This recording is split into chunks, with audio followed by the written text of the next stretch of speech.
नमस्कार, मेरा नाम डॉक्टर प्रकाश चौधरी है। मैं कंसल्टेंट न्यूरोसर्जन हूँ क्षेत्रपाल हॉस्पिटल पंचशील अजमेर में। साथ में ही मेडिकल सुपरिटेंडेंट भी हूँ हॉस्पिटल में ही। आज हम जिस मरीज़ के बारे में बात कर रहे हैं वह पिट्यूटरी माइक्रोएडिनोमा से ग्रसित थे, जो दोबारा हो गया था। दोबारा नहीं, तिबारा, रिकरेंट पिट्यूटरी माइक्रोएडिनोमा, जिसकी वजह से उनकी एक आँख की रोशनी तो जा चुकी थी, दूसरी में भी कमी आ गई थी। तो इनका पहले जो ऑपरेशन हुए हैं वो SMS जयपुर हुए थे 2012 और 14 में। और इस तरह का ऑपरेशन अमूमन अपने संभाग में नहीं होता है। नाक के द्वारा दूरबीन से ये मस्तिष्क के बेस पे सर्जरी होती है। तो फिर उनका तीसरी बार जो ऑपरेशन हुआ है ये सफल हुआ। जब हमारे पास वो आए थे तो महीने भर से आँख में कमज़ोरी, जो दूसरी आँख बची थी उसमें राइट साइड वाली, उसमें भी कमज़ोरी करके आए थे। फिर हमने उनको ऑपरेट किया है और जो रेसिडुअल ट्यूमर, रिकरेंट ट्यूमर जो बना था वापस, उसको निकाला है।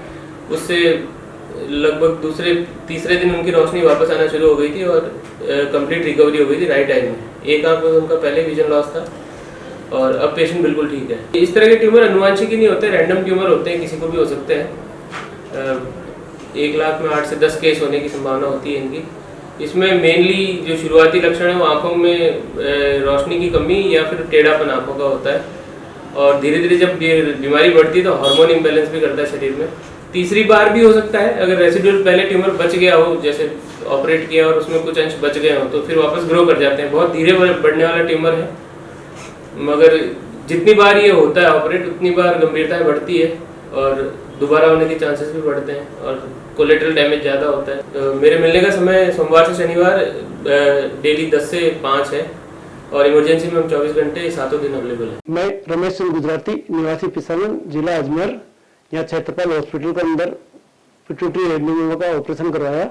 आज से वही 10-12 साल पहले 2011-12 के अंदर मेरे साथ प्रॉब्लम हुई थी। मेरे लेफ्ट आई से मुझे अचानक दिखना बंद हो गया था। उस दरमियान मैं अजमेर हॉस्पिटल में पहुंचा, आई को दिखाया। आई वाले ने मुझे दत्ता के पास रेफर कर दिया और वहाँ से मुझे जयपुर रेफर कर दिया। जयपुर मेरा ऑपरेट हुआ 2011-12 दिसंबर में। उसके बाद लेफ्ट आई से हालांकि मुझे दिखना शुरू नहीं हुआ, लेकिन पिट्यूटरी का ऑपरेट हुआ था। 14-15 दिन अगेन मेरा फिर सिर दर्द हुआ। उस दरमियान वापस मैं उसी डॉक्टर के पास गया और वहाँ दिखाया, तो सिर दर्द में वापस मेरा अगेन ऑपरेट हुआ और ऑपरेट के बाद में मुझे छुट्टी दे दी गई, लेकिन मेरे लेफ्ट आई का विजन आज तक नहीं आया।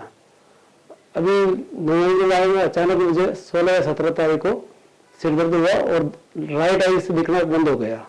उस दरमियान मुझे किसी ने राय दी कि पिसान में एक ऑपरेट भी हुआ था पहले एक्सीडेंट केस का, प्रकाश जी चौधरी जी सर का था। तो इम्प्रूवमेंट मुझे अच्छा लगा और मैं क्षेत्रपाल हॉस्पिटल पहुंचा और क्षेत्रपाल हॉस्पिटल पहुंचने के बाद प्रकाश जी सर को मैंने दिखाया। देखते ही उन्होंने मेरी MRI कराई और ट्रीटमेंट स्टार्ट किया। इनका टारगेट ये था सबसे पहले अपन को जैसे कि आपका डिस्प्ले वापस आए। लेफ्ट आई से मुझे 30-40% डिस्प्ले आया। उसके बाद मेरे यहाँ पे पिट्यूटरी ट्यूमर का ऑपरेट हुआ। ऑपरेट के बाद मुझे काफ़ी रिलैक्स है और मैं इनके ट्रीटमेंट से संतुष्ट हूँ। मुझे भी 60-70% राइट आई से दिखाई दे रहा है और वर्तमान में मेरा उपचार जारी है। हॉस्पिटल स्टाफ का व्यवहार भी सभी का अच्छा रहा, कोऑपरेटिव नेचर रही सबकी और टाइम जैसे भी सजेशन मिल रहा था मैं उनके अनुसार मैं भी चलता था और वो भी टाइम टू टाइम मुझे पूरा अटेंड कर रहे थे। अटेंडिंग स्टाफ की तरफ से किसी भी प्रकार की कोई भी कमी नहीं रही।